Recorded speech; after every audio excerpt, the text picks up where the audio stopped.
L'engagement pour la citoyenneté et le développement, parti cher à Martin Fayoulou, annonce à travers un communiqué publié ce vendredi 9 février 2024 la tenue d'une session extraordinaire de son Conseil national entre le 23 et 26 février prochain à son siège en République démocratique du Congo, précisément dans la ville-province de Kinshasa.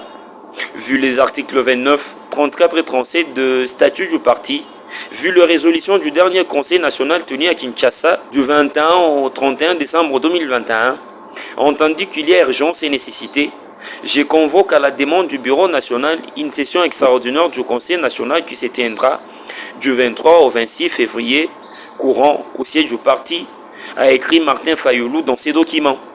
Plusieurs sujets liés aux enjeux de l'heure seront abordés lors de ces assises, notamment évaluation de l'exécution de résolutions du dernier Conseil national, évaluation de l'exécution des résolutions du Congrès de Kisangani, évaluation du processus électoral de 2023 et les leçons tirées, notamment nouvelle orientation du parti et perspectives d'avenir. Signalons que cette annonce intervient quelques jours après la tenue des assises stratégiques d'ensemble pour la République de Moïse Katumbi, à l'issue desquelles est sortie la décision d'autoriser à tous les élus nationaux de cette formation politique de prendre part à la législature de 2024-2028 pour barrer la route à toute tentative de retoucher la Constitution. De son côté, SID n'a pas pris aux élections législatives. Son unique et seul représentant au scrutin de décembre 2023 était son président Martin Fayoulou, qui a terminé 3e à la présidentielle derrière Katumbi et Tshisekedi. Kaliko Ama, où on peut lire non au génocide du Rwanda, quelques centaines de jeunes ont manifesté ainsi ce vendredi à Lumbashi, dans la province du Haut-Katanga. Partis de la grande place de la Poste, plusieurs avenues ont été ciblées pour faire passer leur message. Le manifestant scandant en disant non à l'appui des États-Unis au Rwanda, l'agresseur principalement pointé du doigt par la République démocratique du Congo. Congolais jusqu'à la mort, c'est notamment les chants entonnés par le manifestant pour démontrer leur mécontentement à ce qui se passe à l'est de la RDC. Depuis la reprise accélérée des hostilités à l'est du pays, un déplacement massif a été enregistré dans la localité de Saké en territoire de Massissi et dans le nord Kivu le mercredi dernier.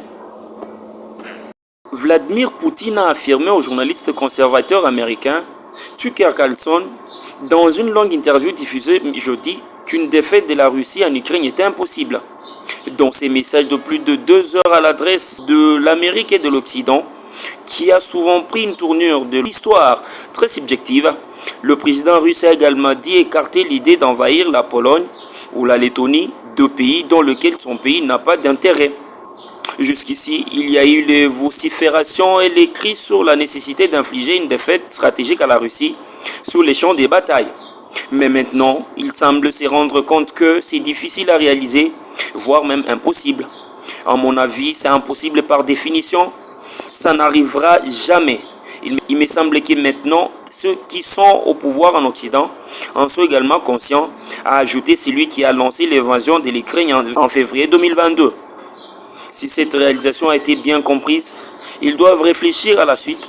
Nous sommes prêts à ce dialogue, a-t-il rassuré. Vladimir Poutine en outre affirmé qu'il était possible de trouver un accord pour la libération du journaliste américain Evan Gershkovich, détenu en Russie depuis presque une année. Je crois qu'un accord peut être conclu, a-t-il dit.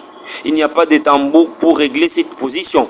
Nous sommes prêts à la résoudre, mais certains termes sont en train d'être discutés via des canaux de services spéciaux.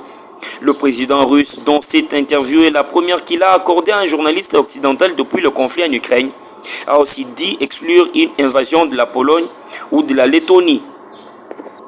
Lors d'une allocation surprise à la Maison Blanche ce jeudi 8 février, Joe Biden a réagi à la publication d'un rapport d'enquête dévastateur sur sa gestion de documents confidentiels. Le président américain a réagi ce jeudi à la publication d'un rapport de 388 pages dans lequel un procureur recommande de ne pas poursuivre le président américain après la découverte des documents classés confidentiels. Je suis bien intentionné, je suis un homme âgé et je sais ce que je fais. Bon sang, j'ai pas de problème de mémoire, à marteler en dénonçant vertement le fait que les rapports affirment qu'il a oublié la tête de son fils Beau. Cette allocution du locataire de la Maison Blanche n'était pas prévue à son agenda, La presse a été prévenue par un communiqué seulement quelques minutes avant la prise de parole de Joe Biden. Mais il ne pourrait pas être bénéfique pour le président américain, car 5 minutes après ses défendus, Joe Biden a fait une nouvelle gaffe. Comme vous le savez au début, le président du Mexique, Sisi, ne voulait pas ouvrir la porte pour permettre à l'aide humanitaire d'entrer, a-t-il déclaré, en référence au poste frontière de Rafah qui sépare l'Égypte de Gaza. Or, Abdel Sisi n'est pas le président du Mexique, mais bien le président de l'Égypte. L'âge de Joe Biden, coutumier de gaffes ou des propos décousus, est un sujet de préoccupation majeure des électeurs, selon les sondages. Les enquêtes d'opinion révèlent que c'est moins le cas pour Donald Trump, âgé de 77 ans, et également candidat à la présidentielle de novembre. Mais l'ancien président républicain, lui aussi, c'est un moment de confusion. En janvier, dans un discours, il a ainsi confondu sa rivale pour l'investiture républicaine Nikki Haley avec l'ancienne présidente de la Chambre de représentants, la démocrate Nancy Pelosi. C'est même cette information en international que nous mettons un terme à ce journal. Madame, Messieurs, merci de nous avoir suivis.